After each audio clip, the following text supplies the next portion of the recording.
तो लक्ष्मण जी जाते हैं। पहले तो लक्ष्मण सिर की तरफ से गए। लंकेश, प्रभु की आज्ञा से आया हूं, कुछ आप बहुत ज्ञानी हैं, कुछ ज्ञान मुझे भी दीजिए। रावण कुछ नहीं बोला। लक्ष्मण लौट आए, ये तो कुछ नहीं बोल रहा। बोले ऐसा ही ज्ञान अगर प्राप्त करना है तो पहले पात्र बनो। श्रद्धावानम लभ्यते ज्ञानम। पहले श्रद्धावान बनना पड़ता है। आसन शुद्ध जब हो तो मंत्र शुद्ध भी होता है। जिसने आसन को जीता उसने शासन को जीता है। आप भैया जिस दिशा से गए थे वो दिशा उपदेश ग्रहण करने की नहीं है।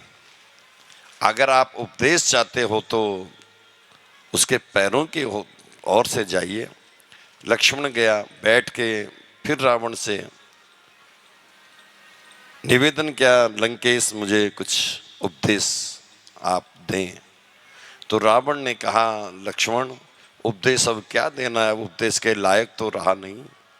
उपदेश मेरे पास बहुत है पर मैंने उसका अनुसरण नहीं किया। मेरे पास बहुत ज्ञान था पर मैंने उसका पर उपदेश, लोगों को मैं उपदेश देता था पर स्वयं उसका अनुसरण नहीं करता था। मैंने उसका आचरण कभी अपने पर नहीं उतारा। पर अब समय कम रह गया है। एक बात ध्यान में रखना कि जब भी कहीं पर सदकर्म होते हैं, पुण्य कर्म होते हैं, भगवान की कथाएं होती है, भगवान का गुणानुवाद कहीं पर चल रहा है, वहां जाने में विलंब मत करना। ऐसा नहीं कहना कि मुझे समय नहीं है। मैं ब्रह्मा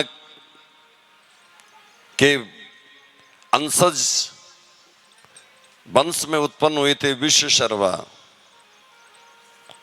उस कुल में उत्पन्न हुआ हूं और 14 चौकड़ी का राज किया मैंने। सबसे ज्यादा पृथ्वी पर रहा था। 14 चौकड़ी का मतलब समझते हैं आप? 14 बार सतयुग त्रेता कलयुग द्वापर, सतयुग त्रेता कलयुग द्वापर, 14 बार युग बदल गई। कई पीढ़ी देखी है मैंने।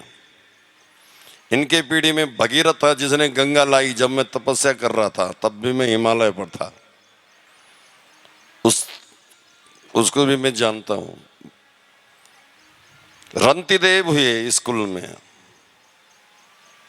बहुत भूप सुजान थे वो। मानधाता हुए, मुचकुंद हुए, बड़े बड़े देखे मैंने इस सूर्यवंश में। लेकिन जो मुझे प्राप्त था, अगर मुझे मेरे में विनम्रता आती तो फिर मैं महान था। पर मेरे में विनम्रता नहीं आई, मेरे में अकड़ता आई।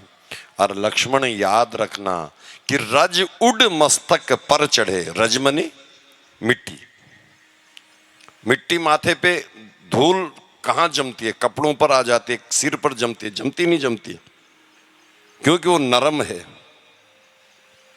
जब कहीं से आप लोग इधर उधर जाते हैं, धूल तो धूल कहां जमती है? माथे पे, चेहरे पे, नहीं तो मुंह धोते हैं। तो रज उड़ मस्तक पर चढ़े, बहुत समझने की बात है ये बहुत ऐसा प्रसंग है कि रज उड़ मस्तक पर चढ़े कि नरमाई के साथ, वो नरम है, और पत्थर ठोकर खात है कि अकड़ाई के साथ।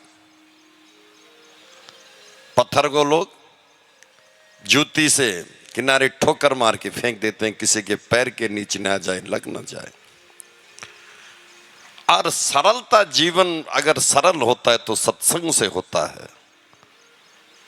और मैंने कभी सत्संग किया ही नहीं। मैं सत्संग में जाता भी था तो अहंकार शब्दों से लोगों को नीचे दिखाने के लिए बोलता था। विद्वान अगर अहंकारी हो गया तो जब बोलता है तो लोगों को झुकाने के लिए बोलता है। और जो संस्कारी, संस्कारवान और जो विद्वान, नीतिवान और भजन करने वाले जब महात्मा बोलते हैं तो वो सबको उठाने की भावना से बोलते हैं। सबको उठता हुआ देखना चाहते हैं, और अहंकारी सबको झुकाने के लिए बोलता है। तो मेरे अंदर इसलिए कि मैं कभी सत्संग में नहीं गया, जब भी कहीं सत्संग हो रहा हो तो विलंब मत करना, सबसे पहले जाना। आज का काम कल पर मत छोड़ना।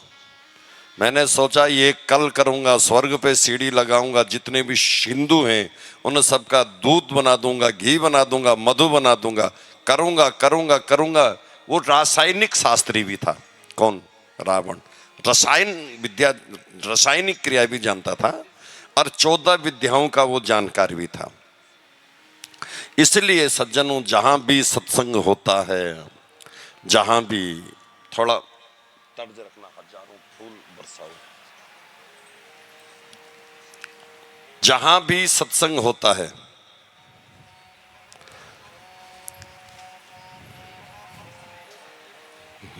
थोड़ा आवाज बढ़ा दो।